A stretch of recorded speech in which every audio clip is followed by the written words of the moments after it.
Jacob Harrell lost his job. No severance package that fixes everything. No backup plan waiting in the wings. Just unemployed, in his mid-20s, in one of the most expensive housing markets in the world.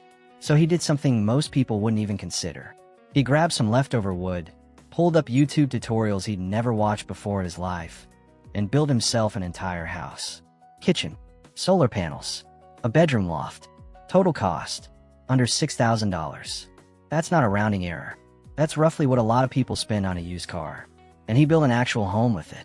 By the end of this video, I'm going to show you exactly how people are doing this in 2026, the real costs, the real trade-offs, and the honest catch nobody mentions in the highlight reel.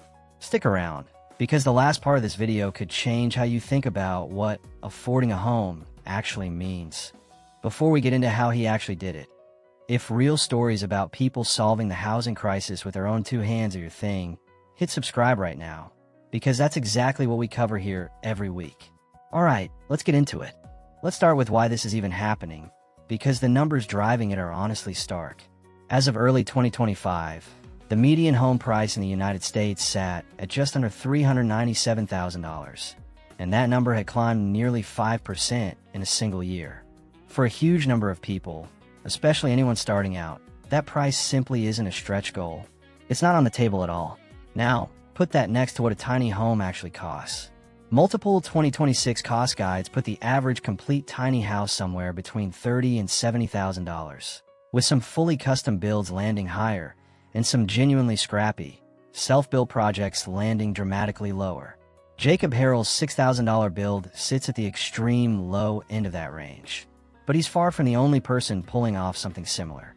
On the reality series Living Big in a Tiny House, one young woman built her entire tiny home starting with just $3,000. Another build, a colonial cottage-style tiny house made almost entirely from reclaimed materials, came in around $5,000. None of these are typical, but they're real, and they represent one end of a genuine spectrum that exists specifically because the alternative, a traditional mortgage on a $400,000 median home, simply isn't reachable for a growing number of people. It's worth being precise about the trade-off buried in these numbers too. Tiny homes generally cost more per square foot than a traditional house, often somewhere between $150 and $450 per square foot, compared to typical traditional construction costs of $150 to $400 per square foot for a much larger structure. The total price is smaller purely because the house itself is so much smaller, not because you're getting a better rate per square foot. That's an easy detail to miss when you're just comparing sticker prices, but it matters if you're trying to understand exactly what you're actually buying for the money. Let's get into specifics, because the how here matters more than the headline number. Harrell wasn't a builder by trade.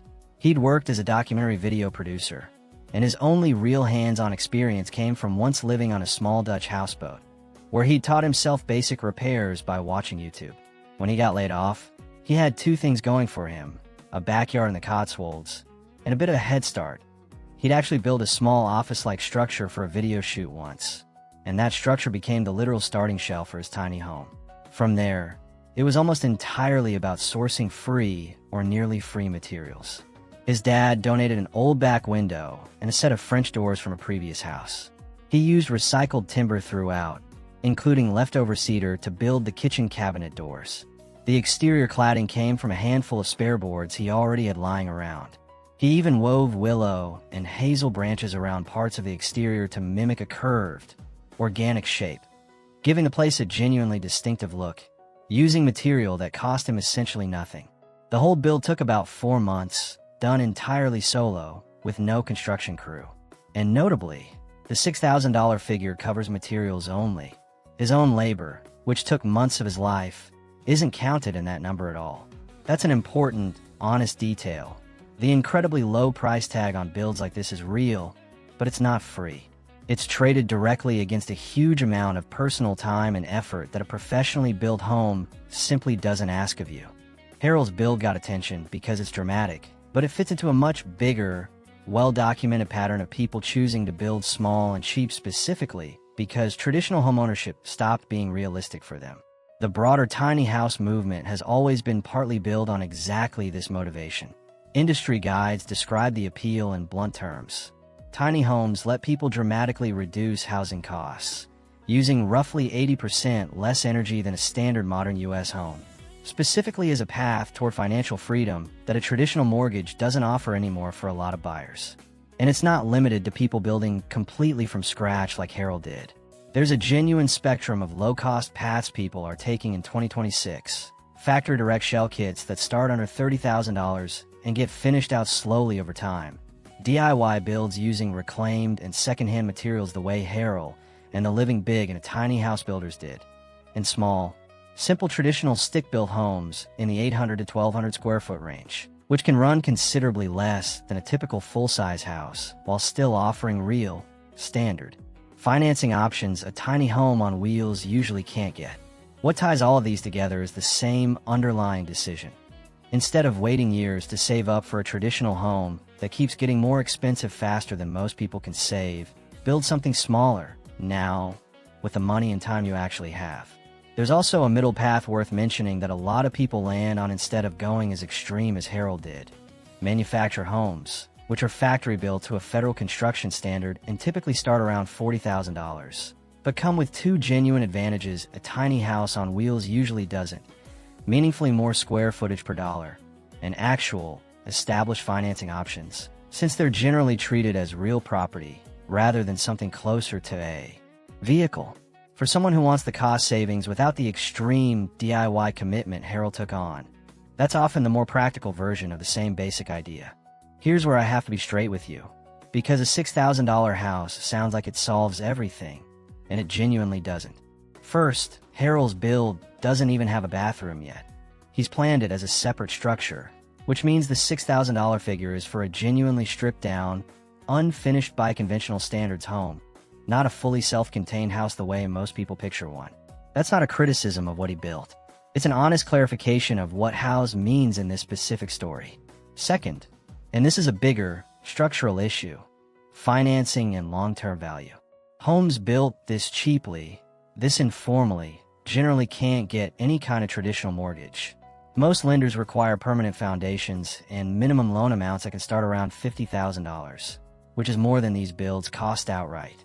And these homes typically depreciate over time, the way a vehicle does, rather than gaining value the way traditional real estate usually does. So a build like this solves an immediate housing problem, but it isn't quietly building equity or wealth the way a traditional mortgage payment, slowly, actually does over decades. There's also insurance to think about, which people building this informally often skip entirely in the first year or two. A self-built structure using reclaimed materials and no professional inspection can be genuinely difficult to insure at all, and even where coverage is available, insurers may want documentation of the build quality that a solo, YouTube-top project usually doesn't have on hand. That's not a reason not to build this way. It's just one more piece of the real cost picture that a viral headline leaves out. Third, there's the labor and skill reality, which is easy to gloss over in a 5-minute highlight video. Harrell spent 4 months of full-time effort building his home alone, after already having some hands-on repair experience from his time on that houseboat. Not everyone facing a housing affordability crisis has 4 spare months, a backyard to build in, a father willing to donate materials, or years of tinkering experience to draw on. The $6,000 number is real. The conditions that made it possible for Harrell specifically are not universally available to everyone reading a headline about it.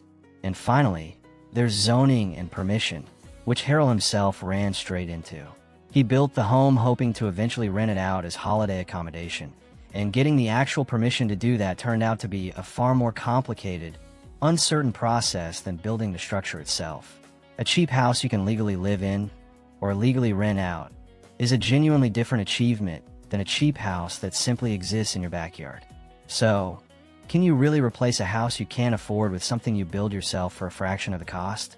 Based on real, documented cases, the honest answer is, sometimes, genuinely yes, but with real conditions attached that don't show up in the headline.